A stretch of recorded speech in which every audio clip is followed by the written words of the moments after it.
पीछे कंटेंट बनाया पूरा आपके लिए, शीट बनाई। अगला सवाल करते हैं, चलो ये तो चलती रहेंगी बातें।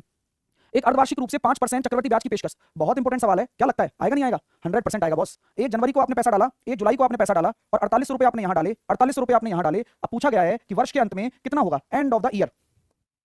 इस वाले पैसे पर 6 महीने के लिए 2 साल का लगता है, इस वाले पैसे पर 1 साल का लगता है। ये बात आपको क्लियर है ना? तो 4800 रुपए पर, 4800 रुपए पर आप ये कह सकते हो कि 5% तो एक वार्षिक है, 2.5% कितनी हो जाएगी, 1/40। ये बात आपको क्लियर है क्या?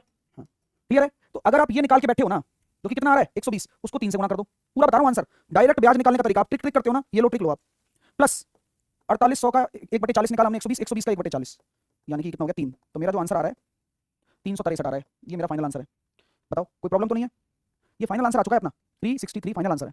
अब आप ये कहोगे सर कैसे, क्यों हुआ? बेटा कुछ नहीं है, 4800 रुपए पर 2 साल का लगेगा, इस पे 1 साल का लगेगा, तो टोटल 3 साल का ब्याज तो मैंने निकाल लिया इसी रेट पर। अब रेट सर 5% है, यहाँ 1/40 क्यों लिया? 5% बेटू वार्षिक है, वार्षिक दर, एनुअल दर है। अर्धवार्षिक जो हो जाएगी वो 2.5% हो जाएगी, और 2.5% को भिन्न में 1/40 कहेंगे। सर ये 3 बार क्यों आया? क्योंकि 2 बार तो इस पे लग रहा है साधारण ब्याज और 1 बार इस पे लग रहा है, ये तो एक चलो। अब सर फिर ये क्यों आया? क्योंकि भाई 2 साल में ब्याज के ऊपर ब्याज भी तो लगेगा, तो 120 जो ब्याज आ रहा है उसके ऊपर भी ब्याज 3 रुपया, इस वाले केस के लिए। ठीक है। रमेश चौधरी सपोर्ट नहीं कर रही, आपने कहा डीआई सभी बैच में ऐड करेंगे, लेकिन टीम ऐड नहीं कर रही है, 3 क्लास मेरे वीओडी बैच में। बेटा रमेश 3 ही क्लास हुई है, यही तो बोल रहा हूँ। जब 3 ही क्लास हुई है तो 3 ही क्लास